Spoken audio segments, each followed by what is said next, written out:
Olá, meus queridos, tudo bem? E hoje a gente vai estudar sobre meteorologia. Isso mesmo. A meteorologia, gente, ela compete o estudo dos fenômenos físicos e químicos que ocorrem nas camadas da atmosfera. E a partir de então, são fornecidas informações periódicas sobre eventos naturais, locais ou globais e suas variações.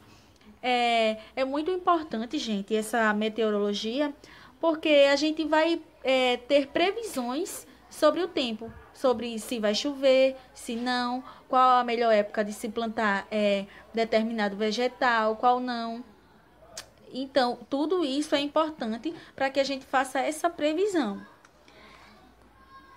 Então, no dia 23 de março é o Dia Mundial da Meteorologia.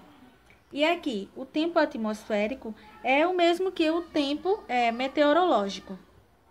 E é bom a gente lembrar que existe uma diferença entre tempo e clima.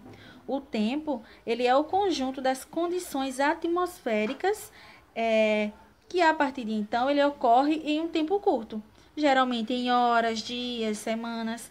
Já o clima, ele é o conjunto dos estados atmosféricos ocorrido em uma região específica ao longo de um período de aproximadamente 30 anos.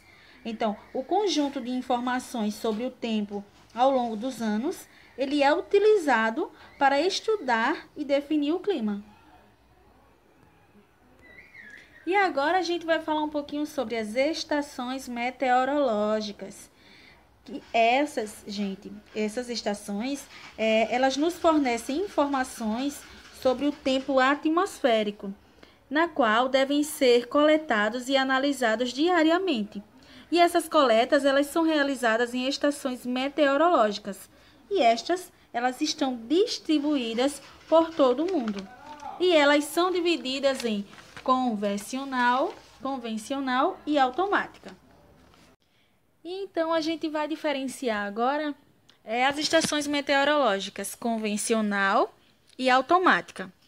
Na estação meteorológica convencional, o meteorologista ele deve manualmente medir e anotar os valores de cada instrumento 4 vezes por dia, em horários pré-definidos, e a partir de então enviá-los a uma central de meteorologia.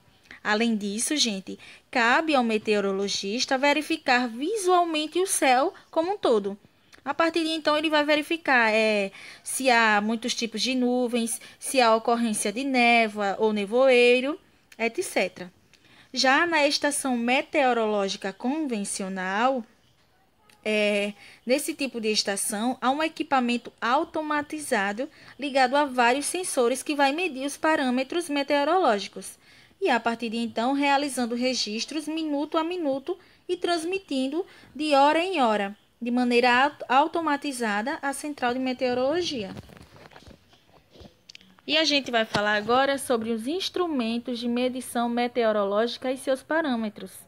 Esses instrumentos, gente, eles consistem em todos os equipamentos utilizados para medir e identificar os parâmetros do tempo e obter os dados para estudo.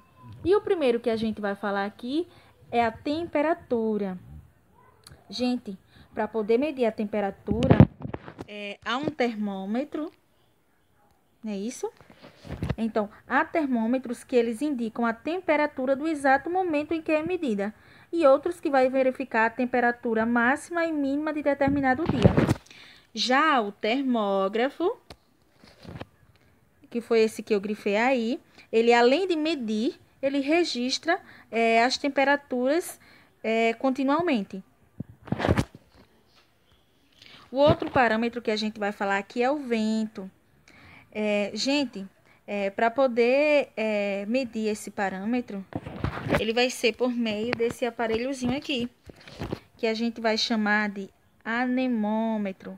O anemômetro, gente, ele é um instrumento que ele é capaz de medir a velocidade do vento em metros por segundo.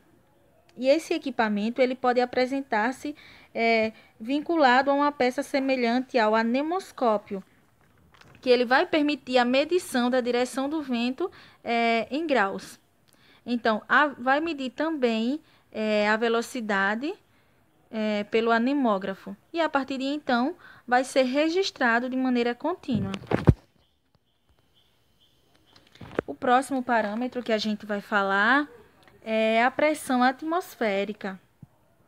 Nessa pressão atmosférica, gente, esse parâmetro ele vai ser medido pelo barômetro, que ele é um aparelho que ele é composto por uma coluna de mercúrio, por uma coluna de mercúrio no interior de um tubo com uma boca virada para baixo, em um recipiente que também contém mercúrio. Olha ele aqui. Então, é esse aí que eu grifei para vocês. Então, dependendo da pressão do ambiente, a coluna ela pode aumentar ou diminuir. E a partir de então, indicando em milímetros de mercúrio essa pressão atmosférica.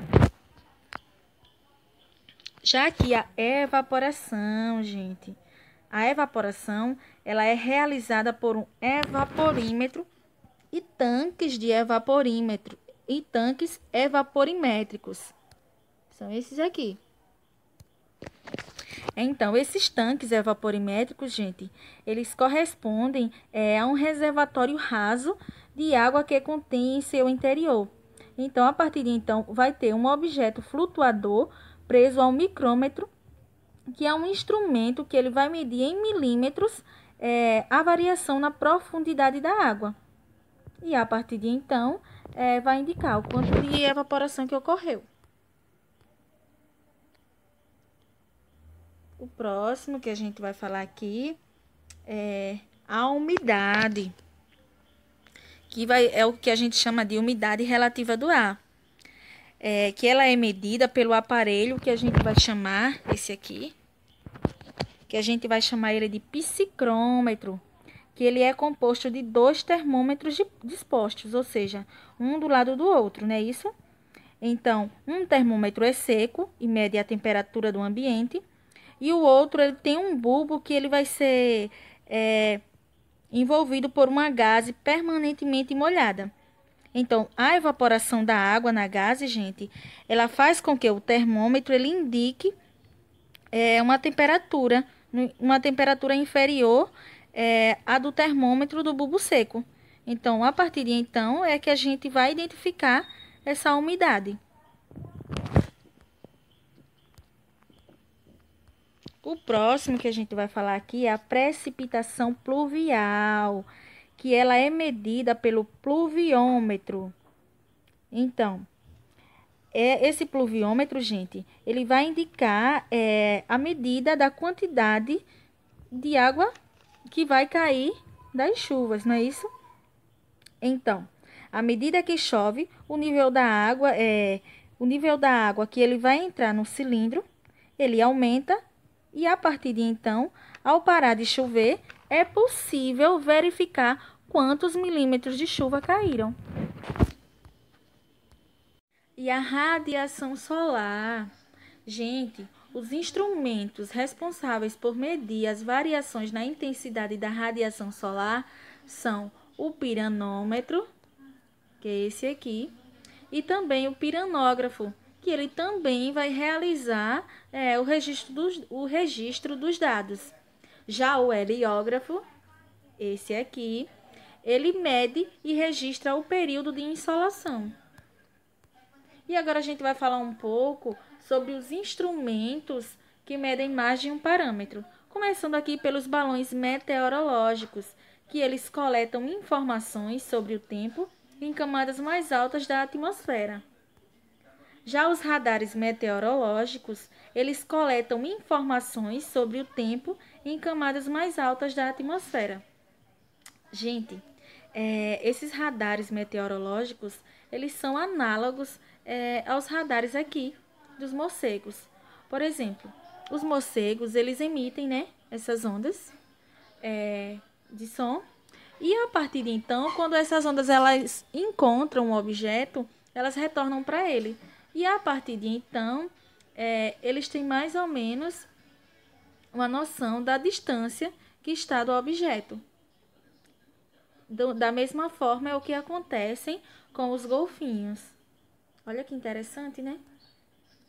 E já aqui, os satélites meteorológicos, ele tem como objetivo coletar informações sobre os parâmetros do tempo e enviar mensagens que auxiliam nos estudos meteorológicos. Vale ressaltar, né, gente, que existem os satélites artificiais e os naturais, não é isso que a gente já falou na aula passada? Os satélites artificiais são esses que são criados pelos homens, que são esses satélites meteorológicos. Já os satélites naturais é o que a gente conhece aí, que é a nossa Lua. Então é isso, muito obrigada e até a próxima aula.